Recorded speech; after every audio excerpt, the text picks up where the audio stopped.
Assalamualaikum warahmatullahi wabarakatuh.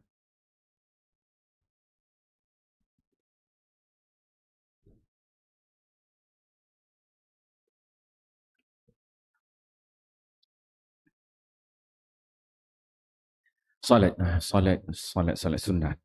Hadis ke-139. An Ummi Habibah radhiyallahu anha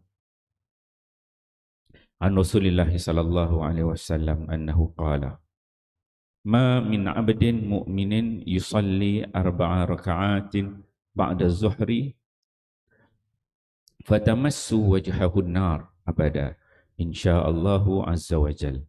Rawahu An-Nasa'i bab al-ikhtilaf ala Ismail bin Abi Khalid. Sayyidatina Ummu Habibah binti Abu Sufyan radhiyallahu anhuma meriwayatkan bahawa Rasulullah sallallahu alaihi wasallam bersabda, mana-mana hamba yang mengerjakan 4 rakaat solat sunat selepas solat fardu zuhur, insya-Allah tidak akan disentuh oleh api neraka An-Nasa'i. An Abdullah bin Sa'ib radhiyallahu anhu anna Rasulullah sallallahu alaihi wasallam kana yusalli arba'an ba'da an tazula asy-syamsu qabla az-zuhri wa qala innaha sa'atun tuftahu fiha abwabus sama' wa uhibbu an yas'ada li fiha amalun salih. Rawahu Tirmizi. Wa qala hadis Abdullah bin Sa'ib hadis hasan gharib. Bab ma jaa fi salah inda zawal. Jami' as-sahih wa huwa Sunan At-Tirmizi. Sayyidina Abdullah bin Sa'ib radhiyallahu anhu meriwayatkan bahawa Rasulullah sallallahu alaihi wasallam selalu bersalat 4 rakaat setelah gelincir matahari sebelum solat fardu zuhur, dan baginda sallallahu alaihi wasallam bersabda, sesungguhnya saat ini ialah saat pintu-pintu langit dibuka. Oleh itu, saya ingin pada saat ini ada amalan saleh saya yang naik ke langit Tirmizi. Keterangan. Maksud daripada salat sunat 4 rakaat ialah salat sebelum fardu zuhur. Di sini setengah ulama yang lain 4 rakaat itu ialah selain daripada sunat sebelum zuhur. Alhamdulillah, tuan-tuan mulia, pagi ini kita membaca 2 hadis Nabi SAW. Hadis di bawah tajuk solat-solat sunat. Yang pertama, hadis ke-139, hadis daripada Ummu Habibah. Ummu Habibah ni baru kita ceritakan, salah seorang isteri Nabi SAW. Nama dia asal dia Ramlah. Anak Abu Sufyan. Ayahnya mula kafir. Anak dulu yang masuk Islam, kemudian jadi isteri Nabi SAW. Kemudian Abu Sufyan selepas Amul Fathi tahun ke-8 Hijrah baru dia masuk Islam. Sebab itu bila kita sebut Ummu Habibah radhiyallahu anhuma, maksudnya dua orang lah, dia dengan ayah dia dulu Islam.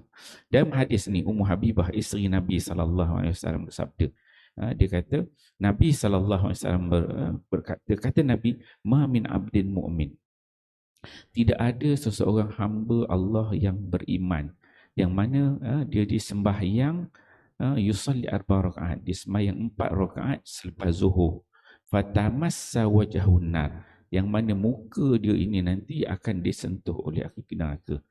Nabi kata tak ada orang beriman yang sembahyang 4 rakaat muka dia nanti kena sentuh api neraka. Tak ada. Dia kata, siapa yang solat sunat 4 rakaat lepas zuhur, pasti insya-Allah, insya-Allah dengan izin Allah tidak akan disentuh oleh api neraka. Okey. Dia letak kalau di sudut bahasa Arab lah. Kalau kita belajar lugah dia kata ma min abdin. Tidak, dia kata. Maksudnya tidak sini ma tu masuk ma tidak manafi. Dia macam iyyaka na'budu, kepada engkau. Diletakkan ma ni kat depan. Nafi tu tidak. Maksudnya nak sebutkan benda tu benda besar lah. Amalan kita solat sunat 4 rakaat selepas zuhur. Fadilat dia apa? Tidak disentuh oleh api neraka. Itu yang pertama.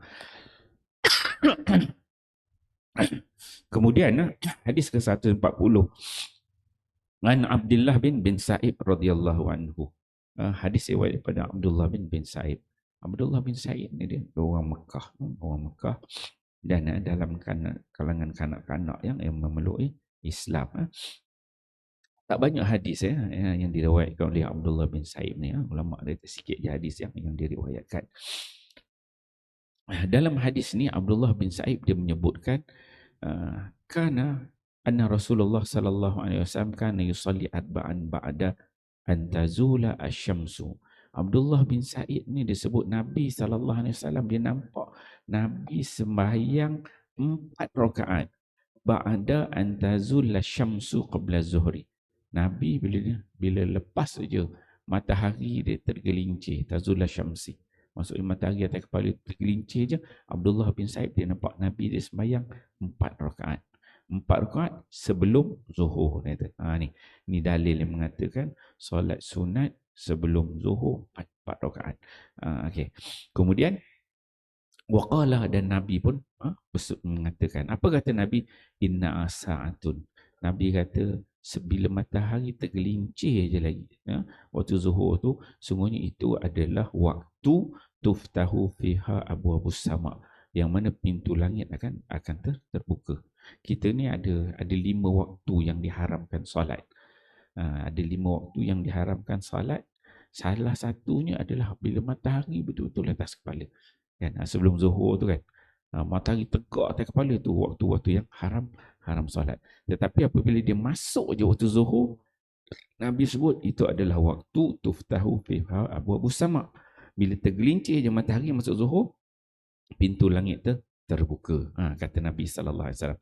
Dan Nabi sebut wa uhibbu an yas'adali, dan aku, kata Nabi, kata aku suka kalau pada waktu itu amal-amal soleh aku diangkat. Jadi bila pintu langit ni terbuka, amal-amal soleh kita tak angkat. Jadi Nabi semayang 4 rakaat solat sunat sebelum zuhur itu, amalan itu terus diangkat ke langit. Ni kelebihan solat sunat 4 rakaat sebelum zuhur dan solat sunat 4 rakaat selepas zuhur. InsyaAllah tuan-tuan mulia, bila kita dengar hadis ni, cuma kita tak larat nak amal je lah kan. Kelebihan tu banyak dah kita baca. Moga-moga Allah Ta'ala berikan kekuatan. Bila kita dengar hadis-hadis begini, kita doa lah, ya Allah, ya Tuanku, aku ni taklah kuat mana nak buat solat sunat ni. Minta kepada Allah, ya Allah, ya Tuanku, beri aku kekuatan, istiqamah. Datang kita sembahyang zuhur pun, jemaah pun lewat-lewat lah. Rakaat ketiga, rakaat keempat ini nak jaga. Sebelum 4 rakaat, selepas 4 rakaat ni benda yang berat. Wa innaha lakabiratun illa 'alal khashi'in. Allah Ta'ala sebut dalam Quran, sungguhnya solat itu kabirah, benda besar. Illa 'alal khashi'in, melainkan ke atas orang yang ada khusyuk dalam diri dia. Jadi insya-Allah kita doa minta Allah Ta'ala bagi kita sama-sama kekuatan untuk amal benda-benda sunat ni. 4 rakaat sebelum zuhur dan 4 rakaat sebelum zuhur. Jadi amal yang kita insya-Allah kita fahami amal dan sampaikan. Wallahu a'lam.